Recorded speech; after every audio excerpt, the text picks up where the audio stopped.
When is that one time you called the person you swore you'd never contact again? My daughter Autumn came home from school on a Thursday with her backpack on backwards and her shoelaces untied. She walked past me without saying hello, went straight to her room, and I heard the lock click. That wasn't like her. Autumn was 14 and normally complained about homework or asked what was for dinner before disappearing into her cave. I gave her 20 minutes before knocking. "Sweetie, everything okay?" The silence lasted so long I almost walked away. Then I heard her voice, small and broken in a way that made my chest tighten. "Mom, can you make mac and cheese? The kind from the box, not the fancy kind." I made it exactly how she liked it. Extra butter and a little milk to make it creamy. She came out when I called her, sat at the kitchen table, and picked at the bowl without eating. Her hands were shaking. The fork kept missing her mouth. After watching her push the same noodle around for 5 minutes, I put my hand over hers. "Talk to me. What happened today?" She looked up with tears already streaming down her face. "Mom, something happened at school. I think I'm supposed to tell you, but I don't know how." The story came out in pieces over the next hour while the mac and cheese went cold. Dr. Philip Gaines, the school psychologist everyone loved, had called Autumn into his office during third period.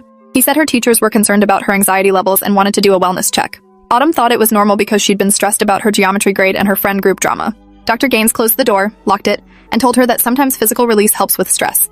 He made her sit on his lap while he asked questions about her home life, his hands moving places they shouldn't. When she tried to stand up, he held her there and said this was part of the therapy process, that she needed to trust him.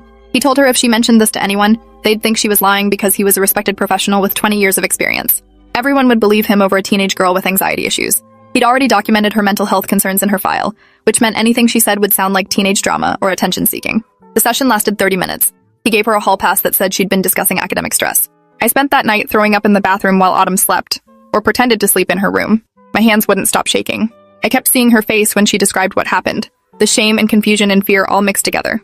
How could I have sent her to school every day thinking she was safe? How could I have trusted the system to protect her when monsters were hiding behind credentials and office doors? The next morning, I called the school and asked to speak with Principal Novak. She had me come in immediately, ushered me into her office with concerned efficiency, and listened while I repeated what Autumn had told me.